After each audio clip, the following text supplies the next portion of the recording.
Bismillahir Rahmanir Rahim.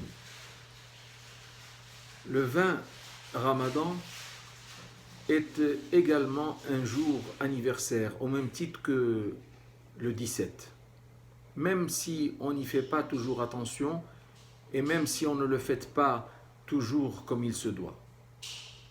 Au-delà d'inaugurer les 10 derniers jours du mois sacré, dont on connaît très bien la valeur, ce jour, le 20 du Ramadan, fut le théâtre de la prise de la Mecque par le messager de Dieu en l'an 8 de l'Hégire. Cet événement est aussi important que la victoire engrangée par les musulmans à Badr et dont l'anniversaire est, comme nous l'avons dit, le 17 du Ramadan. Alors le 20 Ramadan est bel et bien célébré dans le Coran à plusieurs endroits, mais particulièrement dans un chapitre très court que les fidèles et même les tout petits, les enfants, apprennent par cœur. C'est le chapitre de la victoire, Surat An-Nasr. إذا جاء نصر الله والفتح ورأيت الناس يدخلون في دين الله أفواجا فسبح بحمد ربك واستغفره إنه كان توابا.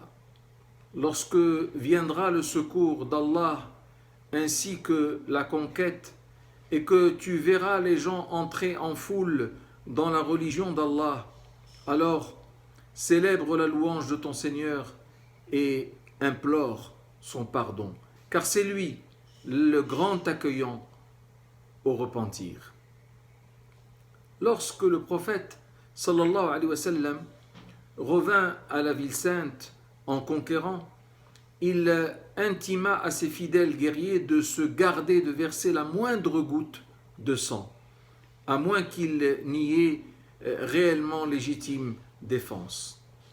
Il pénétra la cité tête fléchie, rendant grâce à Allah pour tout ce dont il a pu le combler.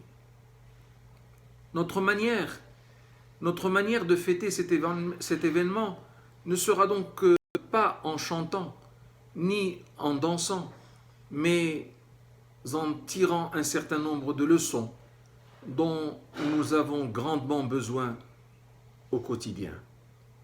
Lorsqu'on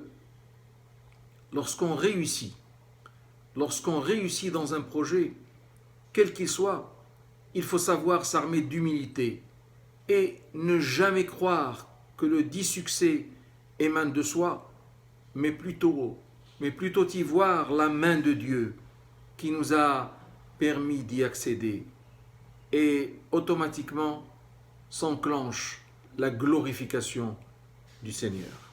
La deuxième leçon est bien sûr celle du pardon. Le fidèle musulman ne doit jamais être épris de vengeance. La clémence devrait être un slogan pour lui qui ne le quitte quasiment jamais. Fasse, Seigneur, que nous soyons à la hauteur de ces idéaux. Amen.